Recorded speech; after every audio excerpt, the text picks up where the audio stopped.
Welcome to our channel. நம்ம இன்னைக்கு என்ன பார்க்க போகிறோம்னா, உங்கள் குழந்தைக்கு ஒரு 8 மாதம் ஆயிடுச்சா, அதுக்கப்புறம் என்ன பண்ணணும், அவங்க சீக்கிரமாக நடக்க வைக்க என்னெல்லாம் சாப்பிட்லாம் நீங்கள் அப்படின்றத தான் பார்க்க போகிறோம். குழந்தை ஒரு 6லேருந்து 9 மாதங்களுக்கிடையே தான் தவழவே தொடங்கும். சில குழந்தைங்க தவக்காமல் நேரடியாக எழுந்து நிற்க ஆரம்பிச்சிருவாங்க, நடக்க பழகிடுவாங்க. குழந்தைங்க நடக்க பழகணும்னா ஃபஸ்ட்டு அவங்களோட எலும்பு வளர்ச்சி நல்லா இருக்கணும். அதற்கு கால்சியம் சத்து ரொம்பவே தேவை. இன்னொரு முக்கியமான விஷயம் என்னென்னா, உங்கள் குழந்தைய அடிக்கடி நீங்கள் தூக்கி வச்சுக்கிறது. உங்கள் குழந்தை தவக்க ஆரம்பிச்சிட்டாங்க இல்லைன்னா உட்கார ஆரம்பிச்சிட்டாங்க அப்படின்னா அவங்கள அடிக்கடி நீங்கள் தூக்கி வச்சுக்கிறவே கூடாது. குழந்தை நடக்க பழக லேட் ஆகிறதும் இதனால தான். நீங்கள் அடிக்கடி தூக்கி வச்சுக்கிறதுனால குழந்தையால் நடக்க ட்ரை பண்ண முடியாது. ஸோ இதை அவாய்ட் பண்ணிக்கிறங்க. கண்டிப்பாக குழந்தையோட உணவில் கால்சியம் நிறைந்த உணவுகளை நீங்கள் சேர்க்கணும். அது மட்டும் இல்லாமல் நீங்களும் கால்சியம் நிறைந்த உணவுகளை எடுத்துக்கிறணும். இதனால் குழந்தைகளோட எலும்பு வலுப்பெற்று அவங்க சீக்கிரமே நடக்க ஆரம்பிப்பாங்க. ஏன் 8 மாதத்தில் கூட அவங்க நடக்க சான்ஸ் இருக்குது. கருப்பு உளுந்து ரொம்பவே சத்து நிறைந்தது. இதில் கால்சியம் சத்து ரொம்பவே இருக்குது.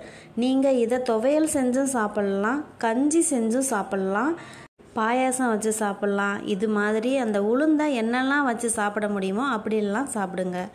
நெக்ஸ்ட்டு கீரை, முருங்கைக்கீரை நல்லா ரொம்ப சத்து மிகுந்தது, உங்களுக்கு எல்லாருக்குமே தெரியும். கண்டிப்பாக முருங்கைக்கீரை நீங்கள் சமையலில் செஞ்சு சாப்பிட்லாம். முருங்கைக்கீரையை வாரத்துக்கு 2 டைம்ஸ் எடுத்துக்கிறது ரொம்பவே நல்லது. அப்புறம் அந்த எலும்பு வகைகள்னால் சூப்பு செஞ்சு சாப்பிட்லாம், மீன்கள் சாப்பிட்லாம். இதெல்லாம் சாப்பிடும்போது உங்கள் எலும்புகளுக்கு நல்ல சத்து கிடைக்கும். பாப்பாக்குமே நல்ல எலும்பு சத்து கிடைக்கும். எலும்புக்கு வலுவை கொடுக்கக்கூடிய பூண்டு சாப்பிடணும். அதுக்கப்புறம் ஆட்டுக்கால் சூப்பு செஞ்சு சாப்பிடணும். நாட்டுக்கோழி ரொம்பவே நல்லது, அதுவும் செஞ்சு சாப்பிட்லாம். குழந்தைகளுக்கு காலில் பலம் இல்லைன்னா சில பாட்டிமார்கள்னால் சொல்ல கேட்டிருப்பீங்க, அரிசி கழுவுன தண்ணியை எடுத்து லைட்டாக சூடு பண்ணி அதை வச்சு கழுவி விடுவாங்க. இதை கூட பண்ணலாம். சீக்கிரமாக குழந்தைகள் நடக்க ஆரம்பிக்கும். குழந்தைகளுக்கு கால்சியம் சத்து கிடைக்கிறதோட உங்களுக்கும் எலும்பு வலி இருக்காது. அதாவது இடுப்பு வலி, முதுகு வலி இது எதுவுமே இருக்காது இதெல்லாம் சாப்பிட்டா.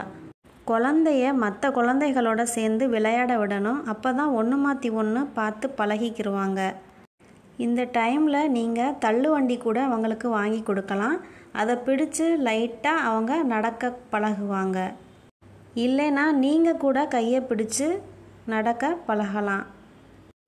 கேழ்வரகுல செஞ்ச கஞ்சி அடிக்கடி குழந்தைகளுக்கு கொடுங்க. அப்புறம் முட்டை கொடுங்க. இந்த மாதத்தில் உணவுகளை அவங்களே எடுத்து சாப்பிட்ற அளவுக்கு அவங்க கை பழகியிருக்கும். இட்லி கொடுக்குறீங்கன்னா அதை நீங்களே பிச்சு போட்டு அவங்க முன்னாடி வச்சுருங்க. அவங்களே எடுத்து சாப்பிட்டுக்குருவாங்க. இந்த வீடியோ உங்களுக்கு ரொம்பவே உபயோகமாக இருந்திருக்கும்.